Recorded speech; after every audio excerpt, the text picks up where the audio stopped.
Good morning, everyone. We're continuing here in the laws of KASHRUS of Rabbi Yamin Forest, and we're speaking about when you have kelim, you have vessels that are made out of material that does require Tevilah, but it also has other material on it that does not require Tevilah. What is the chiyuv? What is the obligation of taking it to the mikveh?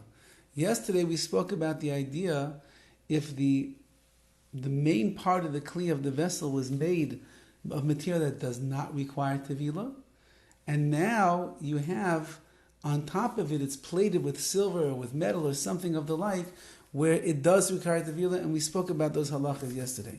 Today, he takes a different angle. When the making of this vessel is the opposite. Kloimar means to say,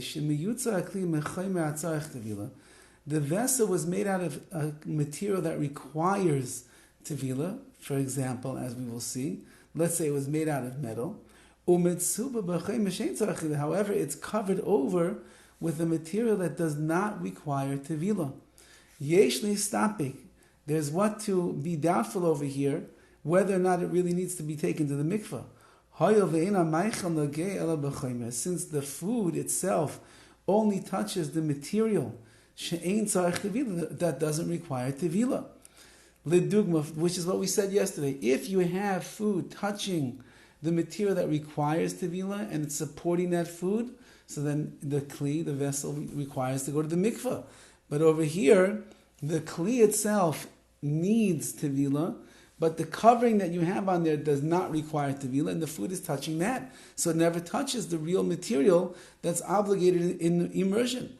Ledugma, for example, clay emal. I'm not sure exactly what this is.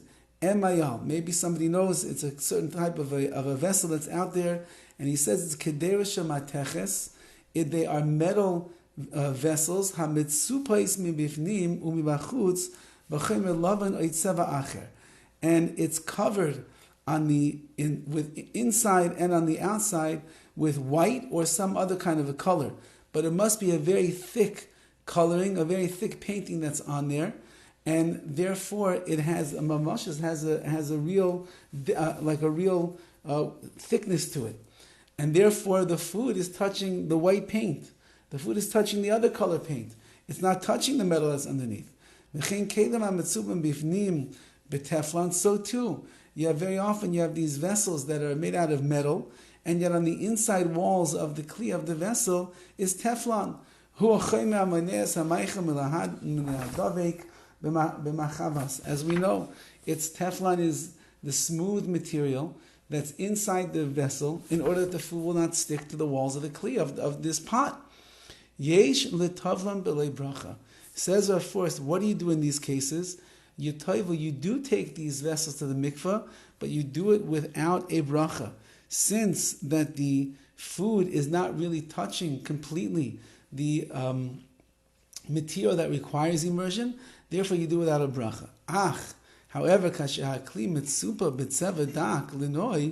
if you have like a metal kli that was just painted over with a very thin layer of paint, and the paint is just there to enhance the beauty of that particular kli, then you could bring it to the mikveh and immerse it with a bracha, because in that case, the color is batal. It's like secondary to the kli, to the material of the vessel itself, and we look at the vessel as being the main thing, and that is metal, and therefore requires a tevilah immersion with a bracha. Have a wonderful day.